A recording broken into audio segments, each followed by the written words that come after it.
transcend time by discussing Krishna. You got that point? Time, as we know it in this world, is limited. Krishna is unlimited. Krishna is beyond time. So we transcend time by discussing Krishna. We enter into spiritual existence. Now we may say, well, we're talking about Krishna, Krishna, Krishna, Krishna, and still the second hands are going. Well, that's analogous to Krishna's existence in this world. He appears to interact with the material atmosphere, but he is always aloof. And his pastimes appear to take place within material time. But the material time that Krishna performs his pastimes in, because of Krishna's presence, everything is converted to spiritual. So if we discuss Krishna, we enter the unlimited, spiritual, transcendental atmosphere. But still, the time will pass. Then we have to go and do other things. But actually, we don't really need to go and do anything else but discuss Krishna. But because we are in limited consciousness, we feel we have to. When we enter unlimited consciousness, like Parikshit Maharaj, he didn't feel any need to eat, sleep, drink, or do anything else but hear about Krishna. Namanyanantasya yashankitani yat shrinvanti gayanti gurnanti sadhava. Krishna, discussion about Krishna should be, who is unlimited. That should be heard, discussed, and accepted. And that is heard, sung, and accepted by persons who are actually saintly. Yesterday evening, I was discussing how Krishna, although he may appear to be sinful, there is no question of his being sinful. So this Vishnu Sahasranama is a discussion of Krishna's good qualities. But Krishna also appears to have bad qualities. But Krishna's bad qualities, or what appear to be bad qualities, are also good qualities. What is bad in you and me, in Krishna, is good. Good means Krishna. What Krishna wants is good. What Krishna doesn't want, that is not good. So if Krishna appears to be doing something wrong, whoever thinks like that, they are wrong.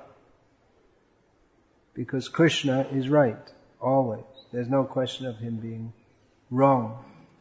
Otherwise, why should we listen to Bhagavad Gita? Why should we accept it as authoritative? Because Krishna spoke it.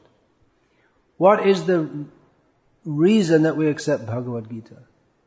Well, we can accept it because what Krishna says, what is empirically verifiable, makes sense. For instance, Krishna says that the body changes from boyhood to youth to old age. Well, that's a fact. We can accept that. Then it dies. We can accept that. And then the soul within the body gets another body. That we cannot verify. This is all stated in Bhagavad Gita. Dehinosmin yatha dehe. That we cannot empirically verify, but it makes sense that the body is changing, but the person remains the same. That means the person is unchanging. So when death is also another change of the body, so we can understand that the person which has remained unchanged throughout all the changes of the body, when this change comes called death, it also doesn't change. So what happens? He gets another body. But much of what Krishna says we accept because Krishna says it. And that's actually the best evidence. When one Indian doctor, I believe in Sweden, asked Srila Prabhupada, doubtingly, what is the evidence of the existence of the soul? Srila Prabhupada's reply was that Krishna says so. That is the evidence. That is the best evidence. To which the doctor sarcastically replied, Krishna says so. Yes, sir, Mr. Doctor, you haven't seen the soul. But if you don't believe, you will find out. Because Krishna also comes as death for those who do not want to accept him as life. So, Krishna's apparent bad qualities. We can mention some of them. These are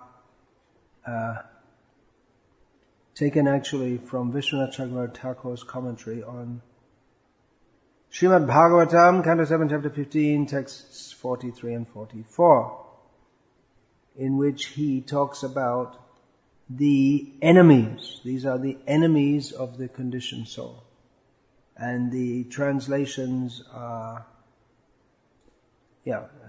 like translations from dissimilar one language to another, in which the languages are dissimilar. They may not exactly convey what the original Sanskrit says. Anyway, these are the qualities of conditioned soul, some of them. Attachment, hostility, greed, lamentation, illusion, fear, madness, pride, disrespect, envy, deception, violence, intolerance, passion, bewilderment, hunger, and sleep. Krishna is supremely liberated. To take shelter of Krishna means to be liberated. He awards liberation. He is Mukti Data. That means there's no question of the material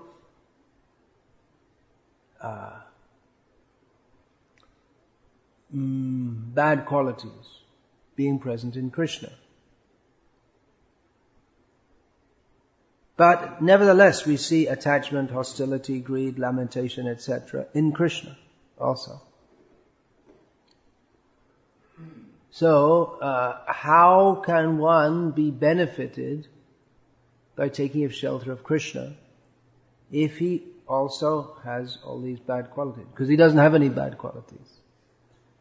The qualities that in the existence of the perverse reflection of this material world are bad, in Krishna they are good, and in his pure devotees they're good. And even the so-called good qualities of this material world, they're also bad, because the substratum of them is envy of Krishna, forgetfulness of Krishna. So Krishna has attachment, and we're very glad that Krishna has attachment, because he's attached to his devotees, and he's attached to all jivas, because they're all intrinsically his devotees. So we're very glad for that. Otherwise we'd just be lost in the material ocean. If Krishna wasn't attached to us, then what meaning would there be to existence? We are trying to revive our dormant love for Krishna. But love is a two-way street. Krishna, he loves us. He's so attached to us, he comes to this material world again and again and again. Simply to bring us back to him. And he's so attached to his devotees that he will literally do anything for them. He's got himself an eternal bad reputation by inducing Yudhishthira to lie, by inducing Arjuna to shoot arrows at Bhishma and Drona, by inducing Arjuna to kill Karna in circumstances that were apparently improper. by inducing, similarly by inducing, in a similar situation to induce Bhima to kill Duryodhana. So Krishna did this because he wants his devotees to overcome. He wants to see his devotees victorious. Krishna could have just made Duryodhana and everyone else just drop dead.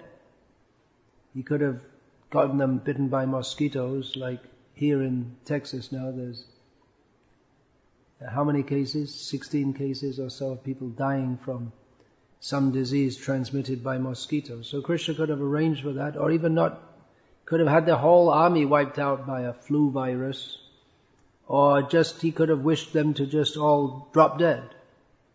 But Krishna wanted to give the glory to his devotees. So it may say it was not very glorious to kill in such circumstances, but those who are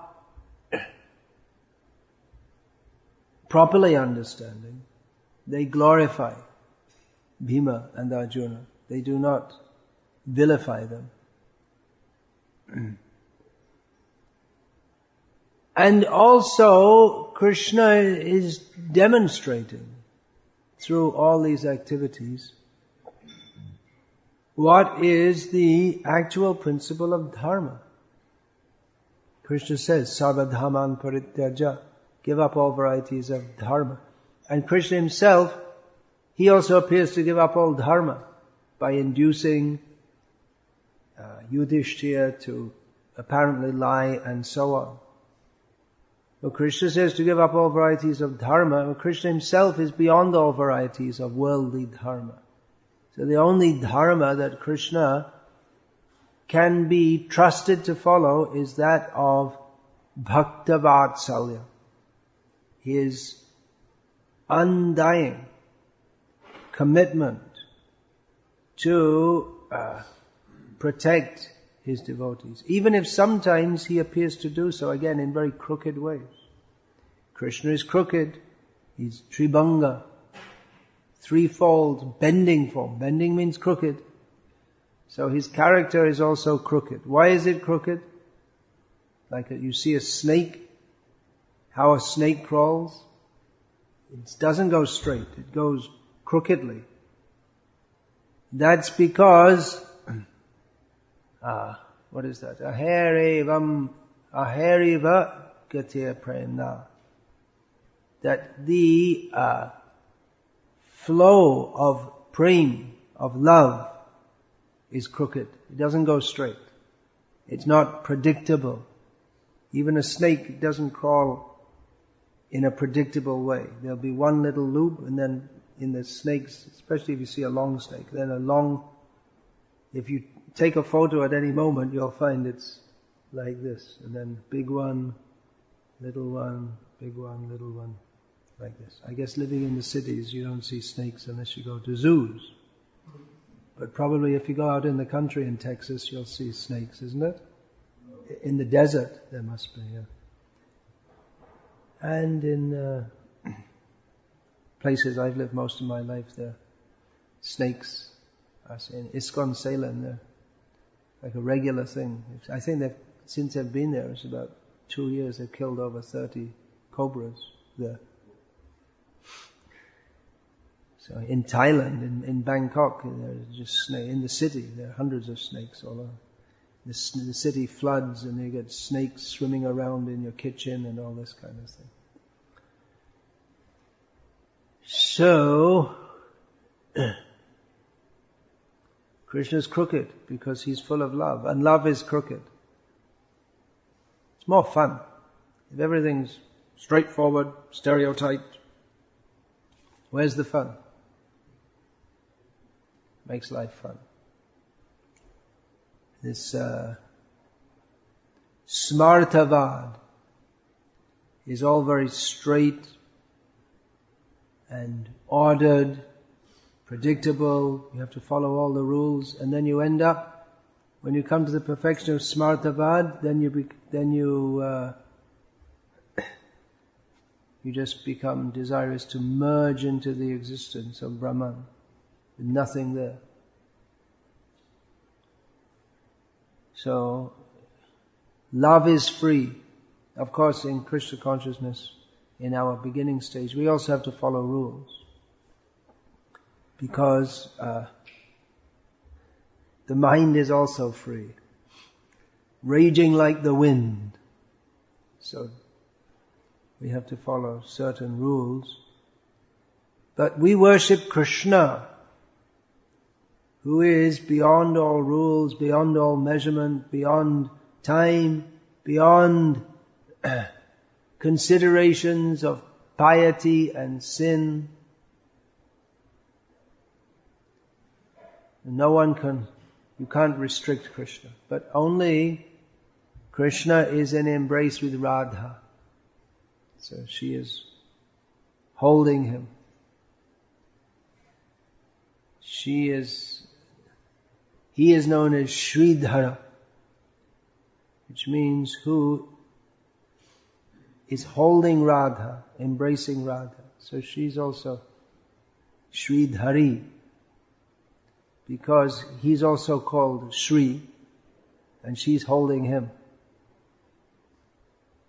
So only she has enough power to hold him. Otherwise he's completely independent. But he's dependent on his devotees. This contradiction. This modern science, they have so many problems because they can't accommodate contradictions. And they find they've had this problem in quantum theory for almost 100 years now. Is it a wave or is it a particle? They can't work it out. But those who know spiritual science, Vedic science, they know there's no problem. It can be a wave and a particle, even though they have completely contradictory characteristics. Well, it can't be. That's because you can't be because your intelligence is restricted. Because they're smartavadis, they're Sankhya, mundane Sankhya-ites. So they can't understand. But in Krishna, everything is possible. And the very beginning of Srimad Bhagavatam describes Krishna as Swarat, independent, means ruled by himself only.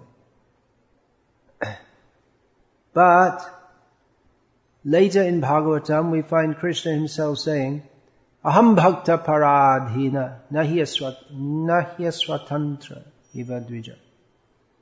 He tells Durvasa Muni, who was another Niyamapanti, one who follows the path of the rules. So according to the rules, there's Ambarish Maharaj,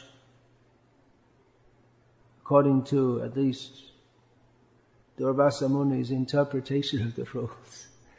This Ambarish Maharaj, he should not have drunk water before Durvasa Muni's return from bathing. So Durvasa Muni was deliberately putting Ambarish into a difficult situation.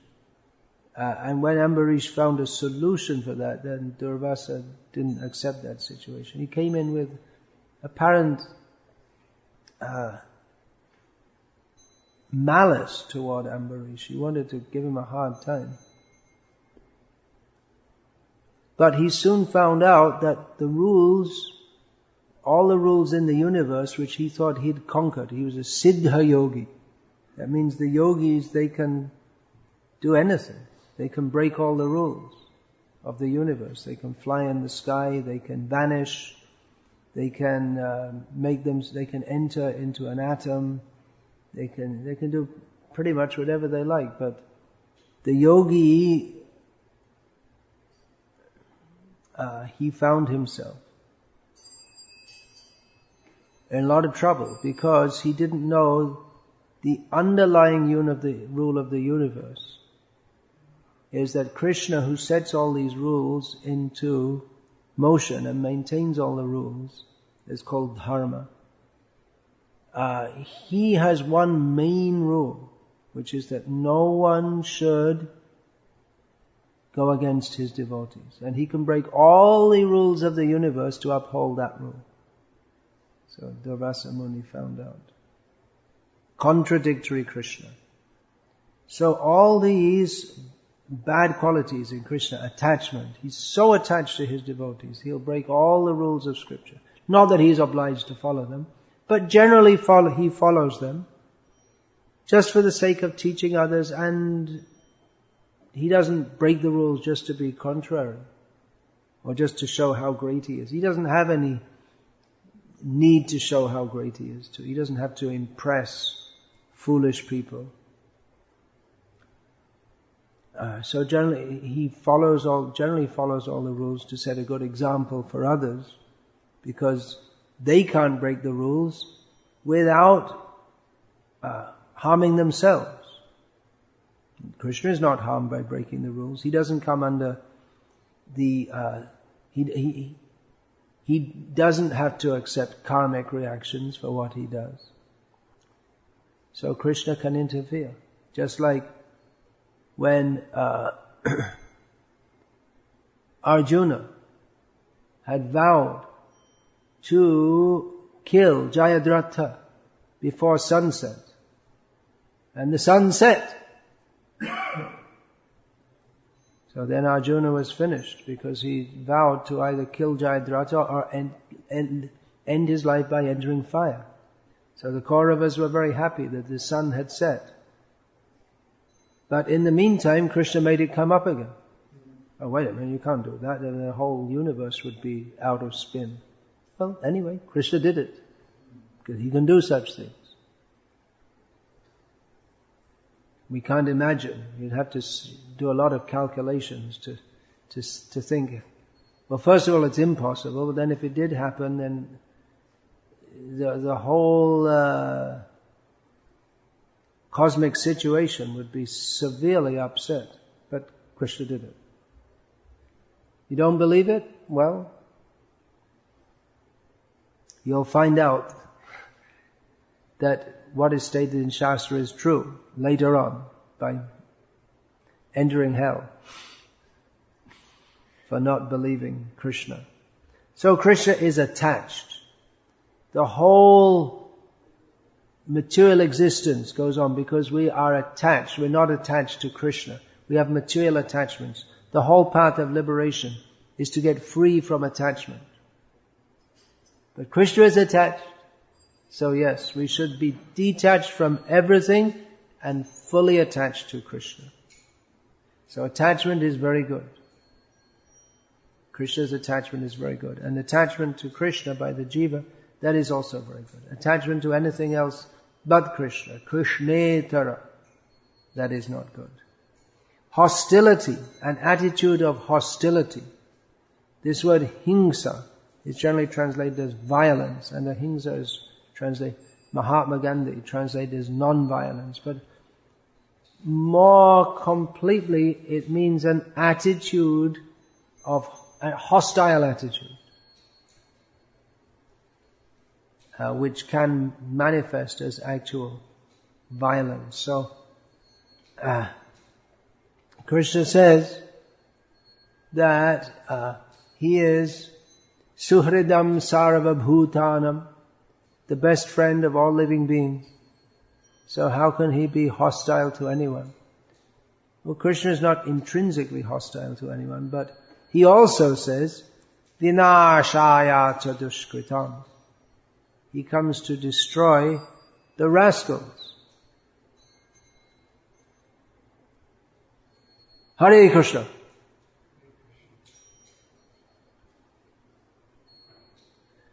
So is he not hostile toward them? Yes, he's hostile. Why is he hostile? Because they're hostile to his devotees.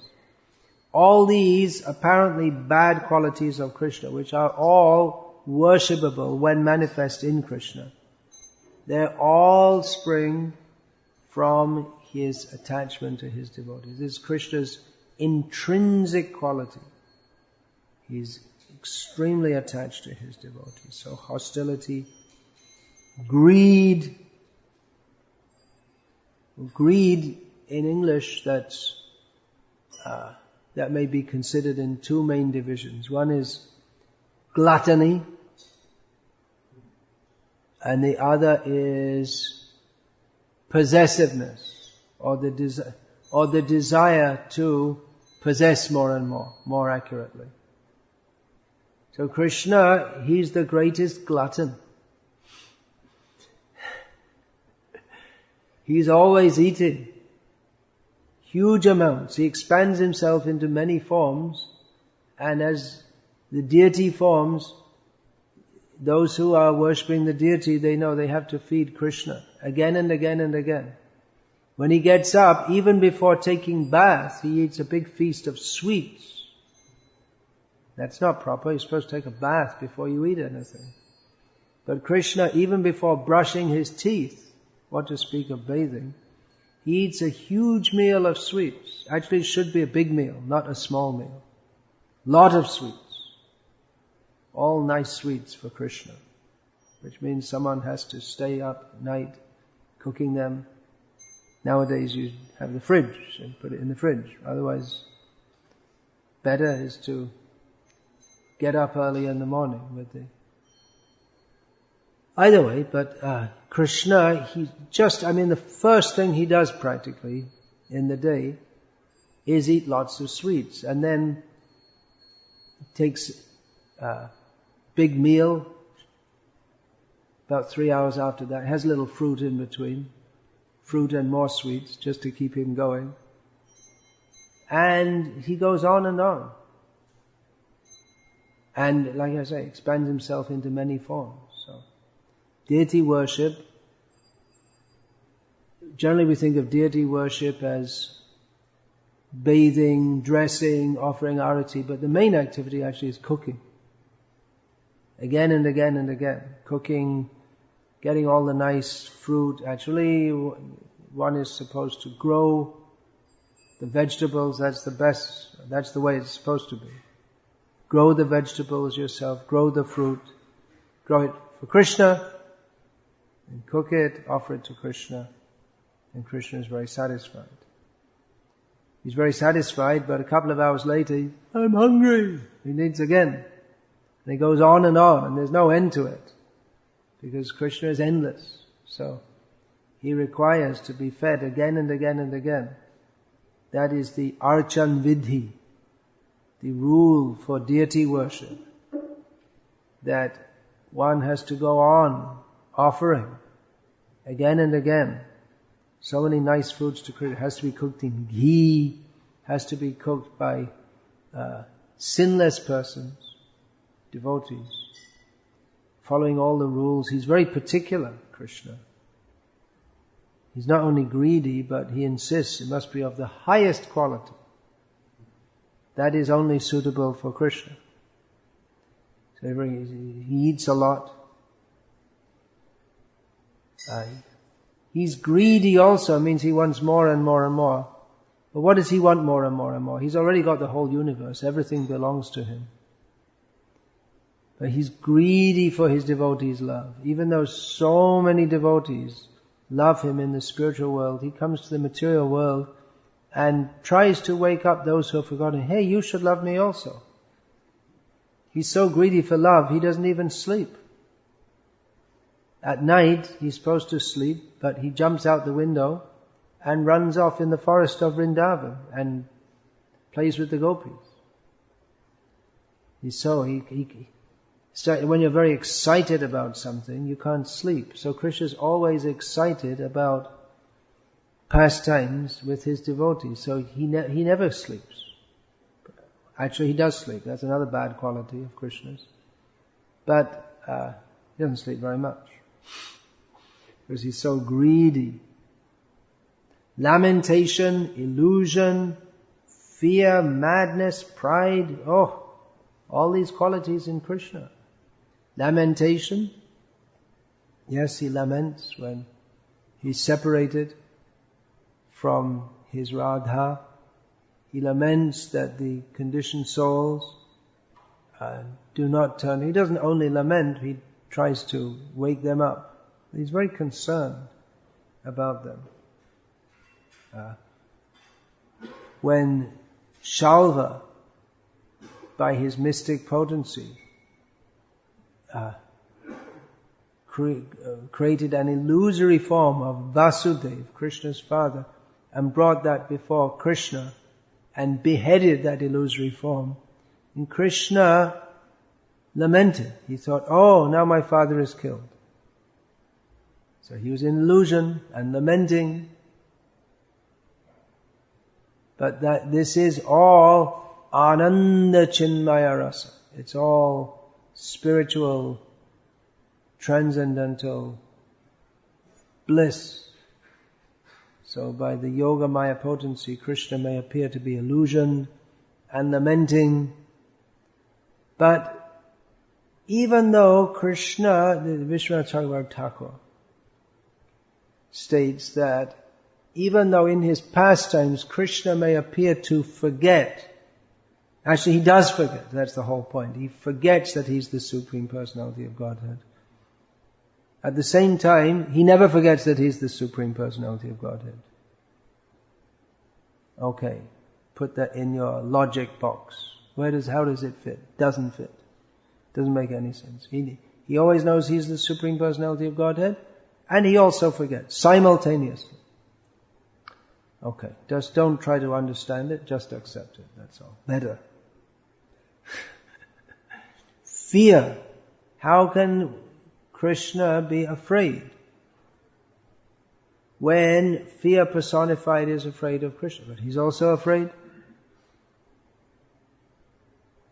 Sometimes when he hears the thunderclaps, he runs to his mother and holds her leg, little Krishna. He's afraid of losing the association again of Radha. How can fear be in Krishna? Well, it is. Again, it's all for his pastime. Not that it's just a show. He actually feels fear. But again, it's not intrinsic fear because he's beyond all fear. But it is Ananda Chinmaya Rasa Pratibhavitavihi. It is the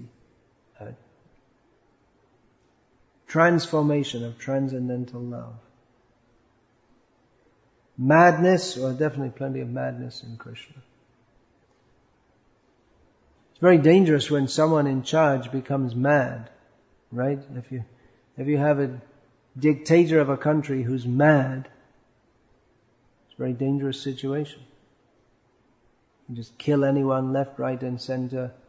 If the President of the United States was to become mad and that wasn't recognized or that wasn't apprehended, he might just start a whole nuclear war. He can do it. He can press the button which sets off the nuclear missiles. It's very dangerous. So Krishna, he's the dictator of everything in existence, but he's also mad. He becomes mad with love. That's the worst kind of madness. You can do anything in love madness. But also Krishna becomes mad. Vishnu, hardly. Well, they're the same person. Yes, but they're different manifestations of the same person. So while Krishna is mad in love, Vishnu is very calm, looking after the universe. So we can relax and take shelter of Vishnu. Otherwise we can take shelter of Krishna and be mad. So the Gauriya Vaishnavas, they choose to be mad. What is the highest attainment in Krishna consciousness? What's your actual goal? The goal is to become mad. That's how. Well, you can do that immediately. Just, take some alcohol, that you can do immediately. Take some, we have better things these days, all kinds of little pills you can take. But no, not that madness. That we're not interested in. We only want to be mad in the same way that Krishna is. Mad Just as Krishna is mad in love for his devotees, we want, especially the gopis, then especially Radha, so we want to be mad in love for Krishna. But that shouldn't be imitated. To imitate is mundane madness, which is very bad.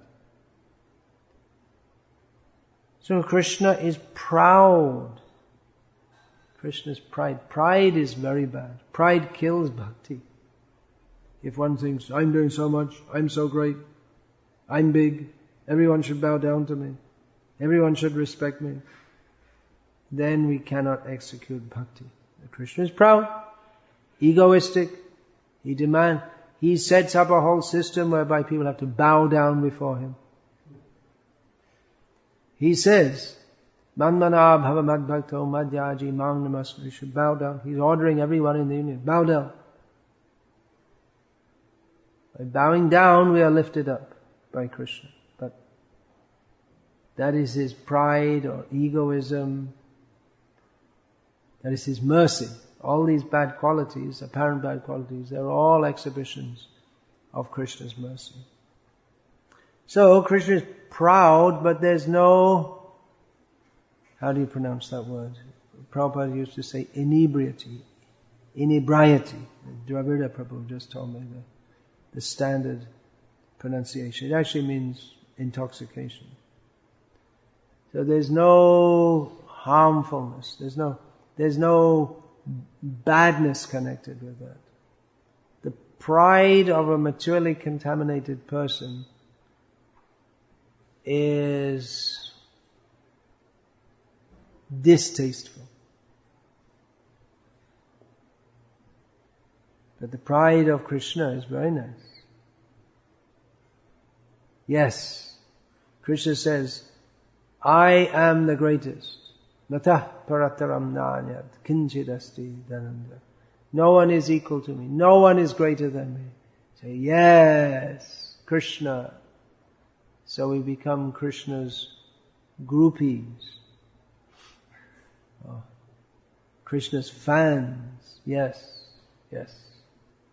We accept. Krishna, you are the proper object of worship because you are actually supreme. So Krishna's pride, it's a great quality. Of course, whatever so-called bad qualities are here, there's also the opposite. Krishna is also very humble. Krishna is a proud, humble person. Well, that we sometimes see in this world. Someone who's proud of being humble. Externally they're humble, but internally they're proud. Everyone should see how humble I am. In devotional service, that's quite possible. Show of humility. But Krishna, he has the most deep humility. Because even though he is by far above everyone else, he subordinates himself to his devotees. And he thinks that whatever qualities I have, it's because of my attachment to my devotees. So intense humility. And at the same time, immense pride and egoism in wanting everyone to bow down to him. Well, this egoism is not misplaced in Krishna because he is actually supreme.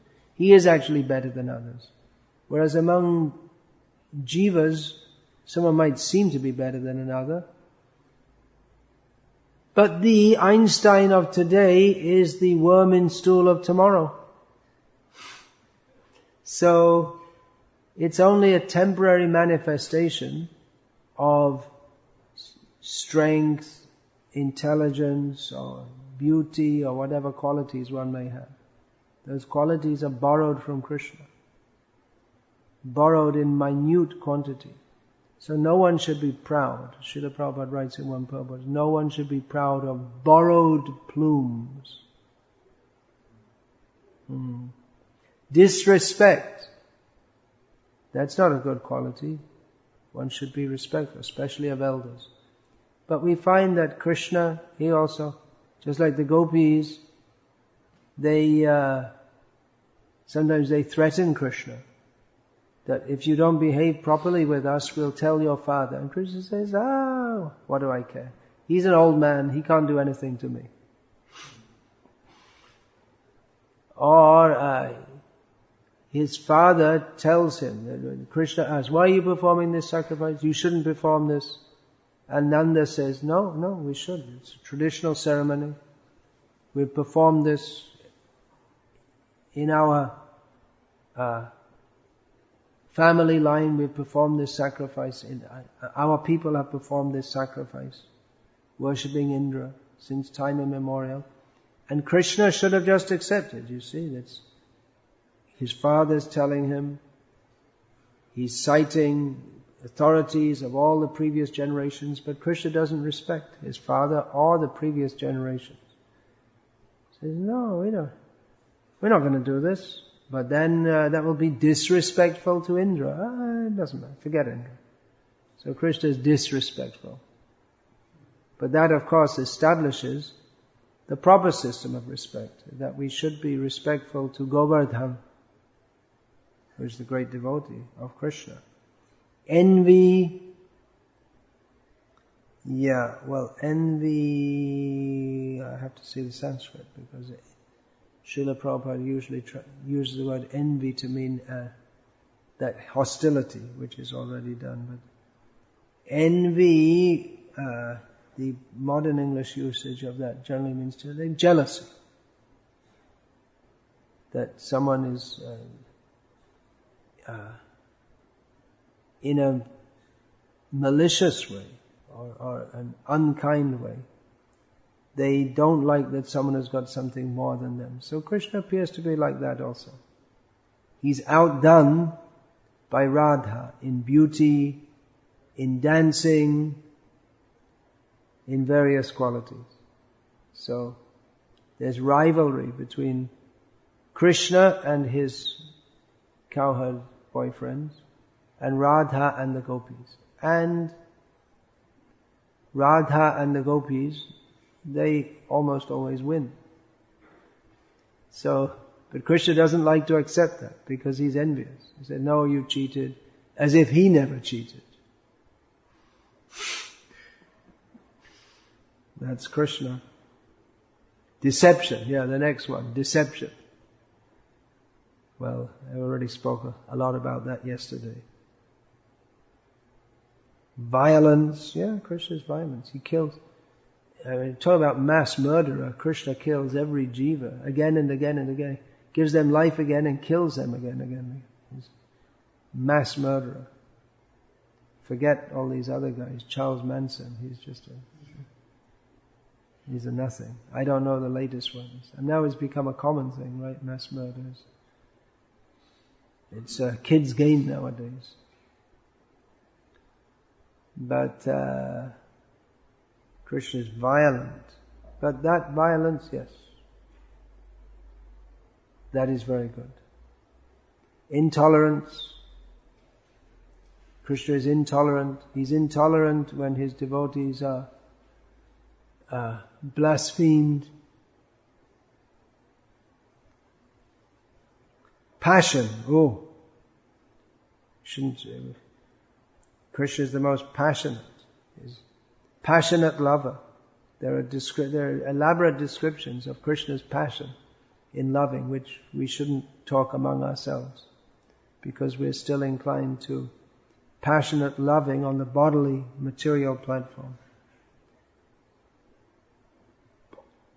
Bewilderment. That's similar to illusion. Illusion is, that's like a sthayi bhav. One's, in material existence, illusion is not a sthayi bhav, but it's a sthayi, it is a bhav, but not a transcendental bhav. It's a sthayi sthiti. Sthiti means that which is sthayi.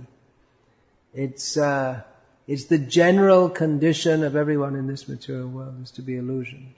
And bewilderment means, in this context we can differentiate bewilderment from illusion by saying that bewilderment means some specific situation which one can't figure out. In general, one is in illusion, thinking that I am this body, these people are my relatives and friends, this is the house that I live in. This is general illusion. And bewilderment means some specific situation where one cannot understand what's going on. So, Krishna is subject to that also, just like, there may be many examples, just one is coming to my mind now. When Krishna saw all his friends entering the mouth of the Aghasura, python, demon, Krishna thought, well, what is this Maya? Who would walk into the mouth of a snake?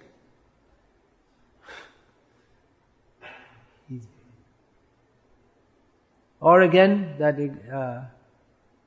when Shalva brought an illusory Vasudeva and chopped off his head, Krishna was bewildered by that temporarily. So Krishna is subject to bewilderment. Hunger. You may say he's very greedy, but he's also very hungry. You don't feed Krishna, he'll be hungry. So, you have deities, you have to feed them. You have to remember, he's the hungriest of all. Don't leave them hungry. You have to keep on feeding. And sleep. That's the sthayi bhav around here at the moment. I manage to stay awake in class by giving it. If I'm very tired, I might fall asleep giving it also, but not very often. The Krishna also sleeps. But his sleeping is not like your or my sleeping.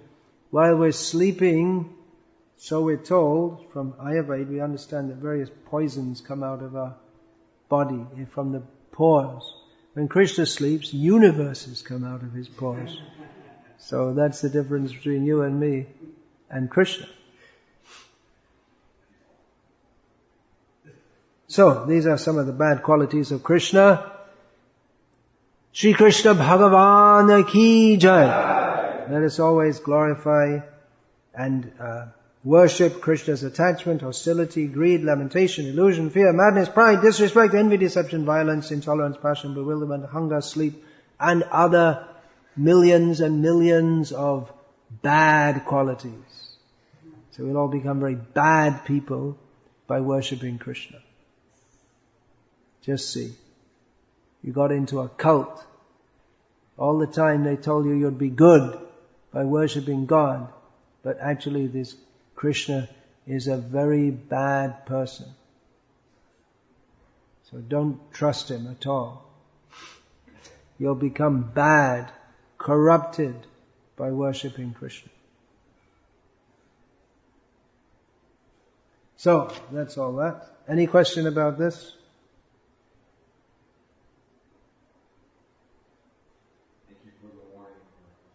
Thank you for the warning. Okay, well I don't follow it myself, so. Alright, couple of questions here, I guess so. You have a question? Yeah. Question is how to stay awake in class. Go to sleep on time, that could be helpful. Stand up. You don't have these sprays? That's standard used to be standard. I guess nowadays in many temples there aren't enough people in class, and you'll be happy to have anyone even in the class, even if they're asleep. But these flower spray bottles, they're good. Yeah. Come back to life with a flower spray. Yes? So there's the transcendentally good activities, the transcendentally passionate activities, and so with disrespect are those transcendentally ignorant activities? Transcendentally good, transcendently bad, and transcendently passionate and transcendently ignorant. Well, transcendental is all good, even though it may appear to be ignorant or passionate, it's all good. It's not that there are no three modes of material nature in the spiritual world. Yeah. But as you said, like passionate for... Passionate, yes, Krishna is passionate. But I'm using the term passion here in a slightly different sense to the way in which Srila Prabhupada translates Rajaguna as the mode of passion. You can translate that also. Very active, goal-oriented, trying to get some material object like this. So yeah, Krishna's pastimes appear to be very passionate. He builds big cities like that. He leaves the pastoral scene of the forest of Vrindavan, comes out, uneducated boy, didn't even go, uneducated, comes out of the jungle, just wandering around in the jungle, uneducated, no shoes, and takes some very quick education and self-made, develops a great city, can even speak philosophy. So these are Krishna's establishing Dwaraka might seem to be in the mode of passion, but it's not. So it only has a semblance to the modes of goodness, passion and ignorance, but all of Krishna's activities are beyond this. We shouldn't think, when I'm talking about Krishna's bad activities, that should be understood to be figurative, tongue-in-cheek. Because there's not, Krishna's stealing is no more bad than his serving his parents. There's no consideration of good or bad in it. It's only from our perspective it may seem like that. But there's no such actual consideration. It's all transcendental bliss. It's all good. Everything that may appear to be good or bad that is done by Krishna is all good. And anything good or bad done in this world without remembrance of Krishna is all bad. Even if it appears to be good. Yes? Sometimes I see devotees may justify bad qualities in the name of saying it's transcendental. If someone, that's another point to be understood. If someone does bad things and says, well actually it's all transcendental. If a supposed devotee does bad things and says, I'm doing it, bad means not to do it for Krishna. So you may say, well, I robbed the bank for Krishna. Yeah, but who gave you permission to do that? You may have had the idea to do it for Krishna, but even though you may say, well, it's great service, you see, and we paid all the debts and everything, but actually that could be done. We find Tirumangai Alva, he had thieves and all kinds of people. Professional thieves, he made them devotees, and then he killed them when there was no more use for them because they couldn't get out of that propensity. So that's Tirumangai Alva. And you are who you are, which is, you're not on that level, so don't imitate. So,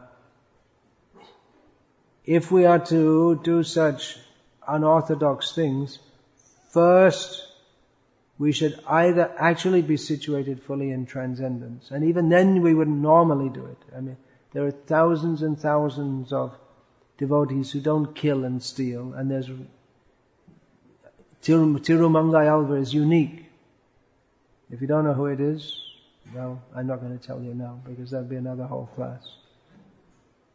If you go in the Sri Vaishnava temples in South India, you have them. Yeah, at Sri Rangam and other places, you'll see one of the Alvas or the great devotees in the Sri Sampradaya prior to Ramanuja. One of them's holding a sword. That's Tirumangai Alva. So, Yeah, don't justify bad activities in it. Even if we think it's for Krishna, still it has to be approved by devotees. If it's not approved by devotees, then maybe for Krishna, but it won't be pleasing to Krishna. That's why we have gurus. Then. Hare Krishna Maharaj. I wanted to ask about the word envy. I heard that word like jealousy was someone has something and you want it also, but envy is like someone has something, you just don't want them to have it, not necessarily that you want it. I was wondering, can you use envy? How can envy be used in Krishna's? Oh, I never heard that, this definition of envy differentiated from jealousy. Did you all hear that? That jealousy, according to this definition, jealousy means that someone has something and you want to have it. And envy means someone has something and you don't want them to have it. You don't want them to have it, not necessarily that you want it. Alright, well I never heard that definition before. Maybe it is. And I also heard that envy... Who did you hear it from? You have to look it up in a dictionary. We're talking about the English language here. I think it was Fast and Mindful. But he was saying that envy couldn't be used in Krishna service. So I was thinking that envy... Well, yeah, and you could, and if you give that definition to envy, that someone has something and you don't want them to have it, well, that's malicious. So if you say that can't be used in Krishna's service, well, it could also be that someone doesn't want to have, someone's in a high position and you don't want them to have it. So that might appear to be malicious, but it might be for their spiritual uplift. Sometimes devotees also become pleased when someone who's in a high position loses that office because they're misusing it against society in general and maybe against devotees in particular. Anyway, this is all hair splitting.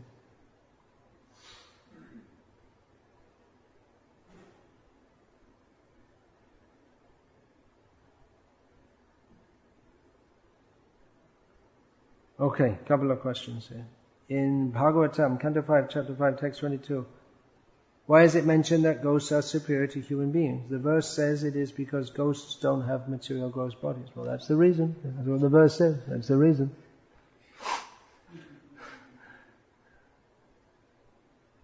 In that sense, superior. In another sense, maybe inferior also. This, again, we're caught by our linear way of thinking, not multi-pronged, multi-dimensional way of thinking. Recently a discussion took place where one party claimed the sari is not Vedic in the traditional sense, but imported from foreign, what does that say? Moors.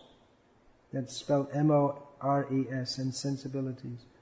And that traditional dress was likely that of the statues and reliefs found in temples depicting bare-breasted women. The argument is that India is hot and so women wore less clothing as many men of South India do today. I mentioned that the art depicting divine and royal persons was not the standard of society, much like Renaissance and classical art did not always depict the societies that claimed it. The Vedas describe many clothing styles. This sounds like more like an anthropological discussion. I had a long discussion with the devotee who inaugurated this discussion, first of all, years ago. One of the sannyasis in our movement. And after about 1.5 hours, he agreed that, well, if Prabhupada said that the gopis were wearing saris, we can accept it. But he said they might wear something else also. Not blue jeans, that's for sure.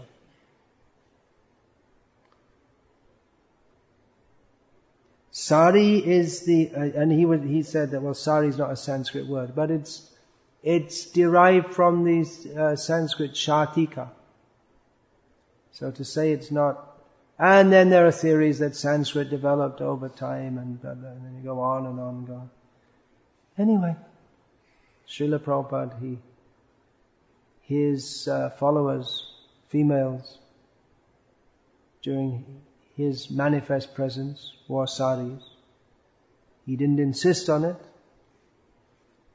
but there was no question of anyone, for instance, going on the altar or cooking in Krishna's kitchen without wearing what we call devotional dress. There's no question of it. During Prabhupada's presence, there's no question of going in the kitchen. You couldn't even walk in with jeans or anything. It had to be devotional dress, what we call devotional dress. So, without getting into that anymore, Hare Krishna. All glories to Srila Prabhupada.